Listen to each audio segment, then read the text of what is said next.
Imagine a man walking through the city streets. He is completely content, yet if you were to ask him about his closest companions, he would genuinely tell you he has none. Why would anyone choose to live this way? Is he an outcast or simply someone who is seen through a massive lifelong illusion? The man walking alone has realized a profound truth. Our desperate need for friendship is precisely what prevents us from seeing that we are already one with the entire ocean of existence. Stay with me, because understanding this paradox could dissolve your deepest feelings of loneliness forever. There is a prevalent, underlying anxiety that shadows the human experience, the fear of being unaccepted, or, worst of all, forgotten. This deep-seated anxiety is born from a simple yet devastating cosmic joke: the fixed belief that we are separate, incomplete islands in desperate need of a bridge to another soul. But Lone Walker has stopped trying to desperately construct these bridges. He understands that the supposed gulf of separation was, in truth, never there. We are not distinct, isolated fragments. We are the vast, singular ocean itself, merely engaging in a temporary performance of being divided by a fleeting current. Herein lies the profound curiosity. The more frantically you dedicate yourself to the pursuit of friendship, the more slippery and elusive genuine connection becomes. It mirrors a relentless, exhausting chase. Much like attempting to grasp your own shadow, you can expend all your energy running toward it throughout the day. Yet the shadow will always remain perfectly choreographed just beyond your reach. The pivotal moment for this man was when he finally ceased the desperate, frantic pursuit of shadows. He discovered that friendship was never intended to be something to be acquired or possessed, but rather something to be recognized as an inherent aspect of being. Take a moment to truly reflect on the core of your search when you feel the drive to find a friend. At its heart, you are looking for someone who can truly understand you. But who is this fundamental you that requires such deep external validation? You seek someone to genuinely share your life and its myriad experiences with. But fundamentally, who is the singular entity having all these experiences? Someone to laugh with you at the endless absurdities of existence. But who is the consciousness that finds these situations absurd? The more honestly and deeply you look into this seeking impulse, the more evident it becomes. The inner self that feels the need for external connection, and the inner self that is the boundless source of connection, are, in the deepest sense, a single, indivisible entity. We suffer universally from an acute, debilitating case of existential amnesia. We have fundamentally forgotten the truth. We are not a collection of isolated, separate individuals accidentally colliding in a cold, indifferent universe. Instead, we are unified expressions of the same essential, underlying reality. Much like identical notes played on various, subtly different instruments. The wave that foolishly believes it must search desperately for other waves to attain completeness has fundamentally forgotten the simple fact that it is already water. The individual branch on the tree that harbors anxiety about linking up with distant branches has merely overlooked the simple truth that it is already and inherently part of the majestic tree. This deep realization constitutes the profound secret to the lone man's quiet, abiding contentment.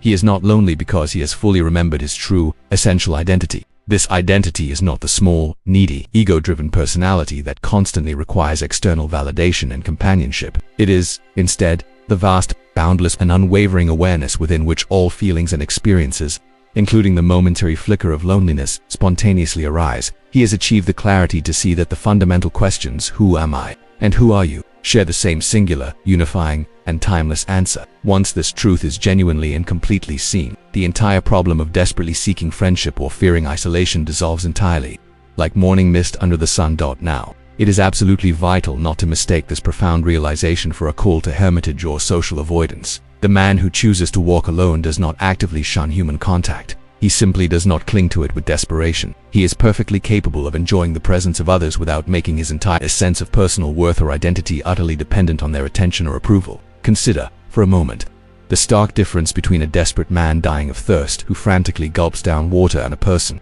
leisurely sipping a cool drink on a warm afternoon. The thirsty man is entirely driven by scarcity and fear. He never truly savors or tastes the water, constantly living under the anxiety that the supply will suddenly run out. The sipper, however, savors and appreciates every single drop, yet he knows with perfect certainty that his fundamental, essential existence is not predicated on the drink itself. He is, and always has been, whole.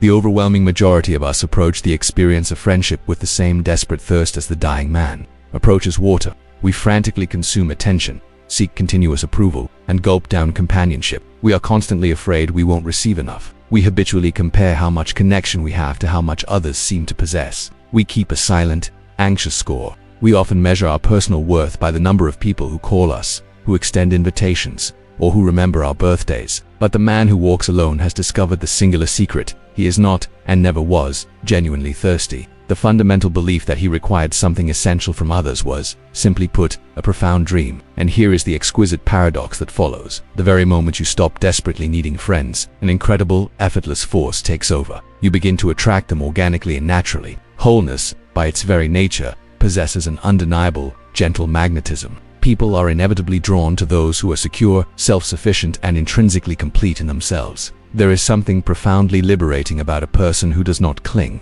who does not demand, and who is not constantly seeking outside validation. They radiate a form of inherent freedom that others find utterly irresistible, yet even this magnetic attraction is secondary to the central point. The man who walks alone is not actively trying to be magnetic or deliberately attractive. He has merely stopped the psychologically draining and exhausting act of pretending to be incomplete, the continuous charade of being a separate self in need of immediate external repair. In decisively abandoning this performance, he naturally reveals his genuine nature, which has never, for a single moment in time, been separate from anything at all. We have a strange, deeply ingrained cultural idea that consciousness belongs exclusively to individuals, that awareness is a private commodity, like a wallet or a watch. But what if awareness is more accurately compared to space itself? The space contained in this room is fundamentally and essentially identical to the space in the next room. It is one unified space, only appearing to be divided by arbitrary, temporary walls and boundaries that only exist at a certain limited level of description. In precisely the same way, the awareness you identify as yours and the awareness others identify as theirs is the same, single awareness,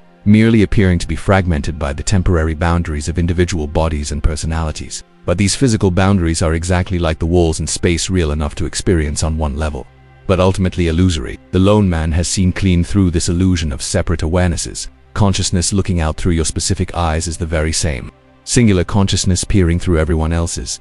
We are not separate beings having parallel similar experiences. We are the one being having the profound experience of apparent multiplicity, that this is the ultimate reason why he feels no loneliness. How can you possibly be isolated when you are, at your deepest core, everyone? How can you experience a lack of companionship when every single person you meet is simply another dynamic version of yourself? It is like an actor complaining that he has no one to talk to while standing alone on the stage, forgetting entirely that he is brilliantly playing all the characters in a one-man show. But let's bring this profound concept back to the practical, everyday world. You might, understandably, be thinking, this all sounds intensely philosophical, but I still profoundly feel alone. I still crave emotional connection. I still want someone to deeply understand me, to care about me, to share my life with me. And of course you do. These emotional currents are perfectly natural. They are inherently human, and they should never be denied or suppressed. The real question is not whether these feelings arise within you, but rather how you choose to relate to them. Do you accept them as the final, immutable word on your condition? Do you sincerely believe that your long-term happiness depends entirely on satisfying these specific cravings? Or can you learn to perceive them for what they truly are? They are just temporary movements in consciousness, passing ephemeral weather patterns in the vast open sky of awareness. The man who walks alone has learned to watch his own loneliness with the same serene, detached interest that he might watch distant clouds traversing the sky. He does not resist the uncomfortable feeling, nor does he try to frantically fix it or run away from it. He simply observes it arising and passing away, just like every other fleeting experience. And in this non-reactive observation, something truly transformative and remarkable occurs. The feeling loses its power to genuinely disturb him. It simply becomes another graceful dance in the great, ongoing performance of consciousness. This is not cold detachment or emotional numbness. It is, unequivocally, freedom. It is freedom from being entirely at the mercy of every temporary emotional state that happens to arise within consciousness. The man who walks alone can feel the sensation of loneliness without being lonely. He can experience the deep, human desire for connection without being entirely enslaved by it. And, in a final, beautiful paradox, this very freedom makes him exponentially more capable of genuine, profound connection, not less. Because he is not approaching others from a desperate, parasitic place of neediness or desperation. He is able to encounter them as they truly are, rather than as mere projections of his own deep, unfulfilled desires. He can truly love without needing to possess, genuinely enjoy without needing to cling, and deeply connect without the terrible fear of losing himself entirely in the other person. You see, most of what our society labels as friendship is, in truth, a complex, deeply woven form of mutual neediness. It is a dance between two incomplete individuals desperately trying to complete each other. Two empty cups trying to fill one another up, but you cannot effectively fill an empty cup with another empty cup. With another empty cup, the man who walks alone has fully discovered that he was never truly empty in the first place. He is the fullness itself, and it is from that unwavering fullness that a relationship that is genuinely reciprocal and meaningful becomes possible. Think about the sun's effortless brilliance. The sun does not need to receive light from other stars to maintain its shine. It shines simply because shining is its inherent, essential nature. And precisely because it shines so brilliantly and effortlessly from its own inner essence, it naturally illuminates everything in its immediate vicinity. Other celestial bodies are drawn into its magnificent gravitational field, not because the sun is actively trying to collect them, but simply because of the natural magnetism of its absolute completeness.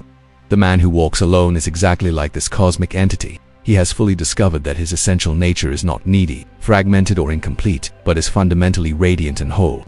And it is from this core of absolute wholeness that he naturally illuminates the lives of everyone he encounters. People are inevitably drawn to him, not because he is actively trying to make friends, but because he intrinsically radiates the very quality that everyone is unconsciously searching for in friendship: the immediate recognition of their own innate completeness. But here is where the entire insight truly deepens and becomes most profound. The more utterly complete he becomes, the more clearly he realizes that his completion was never, ever personal in the first place. It is not that he, as an individual, defined by a name and a personality, has achieved wholeness. It is, instead, that he has fully recognized the wholeness that was always already the case for everyone and everything. He has seen with perfect clarity that what he fundamentally is was never broken, and therefore never required any fixing. This single, blinding realization changes everything about how he experiences the world. When you genuinely know that you are not a small, separate self trying to connect with other small, separate selves, but rather the one boundless consciousness, appearing as a multitude of selves, then every single encounter immediately becomes a meeting with yourself. Every conversation transforms into an internal dialogue. Every relationship becomes a complex, beautiful dance between different dynamic aspects of the same single being. The man who walks alone has not truly rejected relationship. He has, instead, discovered what relationship genuinely is. It is not two separate things trying desperately to become one, but one singular thing playing the elaborate game of being two. It is not isolation being overcome by connection, but wholeness, recognizing its own face in apparent multiplicity. And this is why he can walk alone without being lonely. This is why he needs no friends yet possesses the capacity to be everyone's friend. This is why he seeks no company yet is never truly apart from anyone. He has solved the ultimate riddle of human connection by seeing that there was, in the first place, never a riddle to be solved. There was only the one consciousness pretending to be many, searching frantically for itself in all the wrong external places. Now you might genuinely wonder, how does one actually become this man who walks alone? Is there a method, a specific practice, or a technique I can immediately apply? And here's the final, beautiful twist of the joke. You already are this man. You have always, from the very beginning, been this man. The one who walks alone is not a person you must laboriously become. It is, instead, what you effortlessly discover you already are, the moment you simply stop pretending to be something else. The desperate search for friends, the paralyzing fear of loneliness, the urgent need for connection, these are all activities entirely created by thought. They are the intricate, compelling stories tirelessly told by the mind about who you are and what you desperately require. But what you actually are is the vast, unwavering awareness in which these stories momentarily appear and subsequently disappear. You are not the struggling character in the story who is in need of friends. You are the omnipresent author writing all the characters, the consciousness in which the entire magnificent drama of relationship unfolds. To fully recognize this, you do not need to embark on a quest to do anything special or new. You simply need to stop doing something fundamentally artificial. Stop believing the captivating story of your separation. Stop taking your fleeting thoughts about your own self so profoundly seriously. It is precisely like an actor who has become so completely absorbed in playing a character that he has entirely forgotten that he is acting. He does not need to learn a new method for being himself. He simply needs one thing: to fully remember that he was acting all along. The man who walks alone has remembered this fundamental truth. He has seen through the complex, elaborate game of hide-and-seek that consciousness continually plays with itself. He knows that everyone he meets, everyone he might label as a friend or a stranger, is the same single consciousness wearing a slightly different mask. How can boundless space ever feel isolated? How can consciousness ever lack companionship with its own self? But let us make sure not to turn this profound realization into just another complex spiritual concept to grasp or another difficult achievement to attain. The man who walks alone is not a special, dramatically enlightened individual. He is, simply and beautifully, someone who has stopped believing a captivating story that was never true in the first place. He is anyone who pauses his busy mind long enough to notice that the awareness, quietly reading these very words right now, is the identical, a singular awareness that has always been present in every single moment of his experience. This awareness does not come and go. It does not feel lonely or connected, fulfilled or empty. It simply is, and everything else, including the entire story of being a separate self in need of external friends, appears momentarily within it. like a cloud passing through an empty sky. The clouds can be turbulent or perfectly peaceful, but they never ever disturb the infinite sky itself. So when the desperate craving for friendship suddenly arises, when the paralyzing fear of being alone grips you tight, when the compelling story of separation seems overwhelmingly real, remember this central truth. You are not the passing cloud of loneliness moving through awareness. You are the sky itself, vast, completely open, and forever untouched by whatever temporary weather may be moving through it. The man who walks alone is not fundamentally different from you. He is you, minus the debilitating story of separation. He is what utterly remains when you finally stop trying so hard to be someone who needs to be fixed, needs external completing, or desperately needs connecting. He is the quiet recognition that what you have always been is already whole, already perfectly connected to everything, and already free. And in this perfect recognition, the walking continues. But it is no longer the journey of a separate, isolated individual through an alien world. It is the glorious walking of consciousness through its own infinite possibilities. It is the effortless movement of the one appearing as the many. It is the majestic dance of existence celebrating itself in the unassuming form of a man who appears to be alone but who knows, with perfect certainty, that he is everything. This is the enduring secret of the man who has no friends and walks alone. He has discovered that he is not truly alone because he is everyone, and he needs no friends because he is the friendship itself, the very capacity for connection that makes all relationships possible. In seeing this with absolute clarity, he finds not isolation, but the deepest possible intimacy with life itself. And perhaps, in quietly reading these words, you too are beginning to remember. Perhaps you too are recognizing the man who walks alone, not as some distant other, but as your own deepest, most authentic nature, gently calling you home to the wholeness you never actually left.